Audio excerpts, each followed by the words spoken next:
Hi hello YouTube family, सगळ्या माझ्या गोड मैत्रिणींना आजचा दिवस शुभ जावो.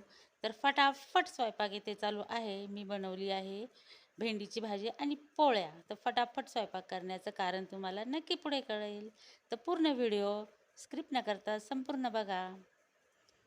तर भेंडी आणि पोळ्या इथे मी बनवलेल्या आहे आणि आता सगळा स्वयंपाक उरकून मी आता निघालेले आहे आमच्या शेतामध्ये. तर शेतामध्ये काय करायचं आहे, तर शेतामध्ये ते मटेरियल टाकायचं आहे गव्हाच्या शेतात. तर हा आमचा गहू, शरबती नावाचा हा गहू आहे. हा खूप लेट झालेला आहे आणि याचं पाणी आत्ताशी याला 3 पाणी दिले, आता चौथं पाणी द्यायचं आहे. त्यासाठी त्याला मटेरियल टाकायचं आहे. आणि इकडे हा गहू आता जवळजवळ 15 किंवा 3 आठवड्यामध्ये याला काढायला येईल. हे बघू शकता, हा हा आहे श्रीराम 11 नावाचा गहू. तर कसा झाला हा गहू, आणि हा एकदम छोटा, एकदम शेजारी शेजारी दोन्ही. तर हे मटेरियल टाकायचं आहे. तर आता मटेरियल टाकायला सुरुवात झालेली आहे. खरंच 9 साडे 9 वाजले, पण खूप ऊन पडलेलं आहे आणि इतका कंटाळा येतोय मटेरियल टाकायचा, पण टाकल्याशिवाय पर्यायच नाही.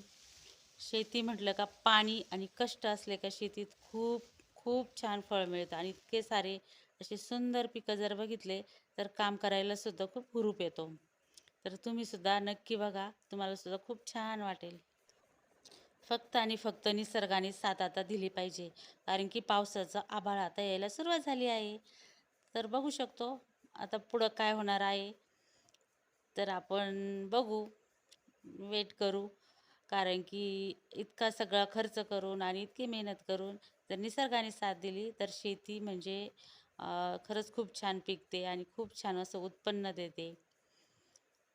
तर कशी वाटली आमची गव्हाची शेती आणि कसं वाटलं काम. तर आता मटेरियल टाकून झाल्यावर मी तर सावलीत आले विहिरीच्या कडेला. ही आहे आमची विहीर आणि विहिरीतलं पाणी मी तुम्हाला जवळून दाखवते. हे बघा, ही विहीर आणि विहिरीमध्ये इतकं पाणी आणि खूप झाडांचा पालापाचोळा त्यात पडलेला आहे. पिण्यासाठी काही योग्य पाणी नाही आहे. हे थोडं मोचळ, म्हणजे जास्त खारं पण नाही आणि जास्त गोड पण नाही असं पाणी आहे, पण पिकासाठी बरं आहे. भरपूर असं विहिरीला पाणी आहे आणि इथे सुगरणीचा खोपा इथे तयार झालेला आहे. किती छान ना, मस्त वाटतंय असा सुगरणीचा खोपा बघायला. अशा प्रकारे आमची विहीर, दगडी विहीर, तिचं काम खूप जुनं असं केलेलं आहे. तर कशी वाटली तुम्हाला? तर या विहिरीच्याच कडेला मारुतीचं इथे मंदिर आहे. आणि रान म्हटलं किंवा शेत म्हटलं की मंदिर येतात. इथे माऊल्या आणि इथे मारुतीचं मंदिर आहे आणि इथे मस्त गार झाडांची सावली आहे. आता जवळपास आमचं मटेरियल टाकून जा. बापरे, खूप ऊन लागलंय. सवय नाही उन्हाचं काम करायची. आज बऱ्याच दिवसातून मी आज मळ्यामध्ये काम केलं. चला आता घरी जायचंय. तर आज सोमवार असल्यामुळे मला उपवास, मी साबुदाणा भिजत घातलेला होता. तर साबुदाण्याची खिचडी आता इथे मी करते आणि किचन वाटर बघू शकता किती राडा पडलेला आहे. पण आता खूप थकलेत, पहिले जेवण करते. आता इथे मी सकाळी भेंडीची भाजी केली, पण आता यांचं चाललंय की खिचडी कर. तर आता टमाटे, बटाटे आणि कांदा, मिरची, मुगाच्या डाळीची खिचडी बनवते.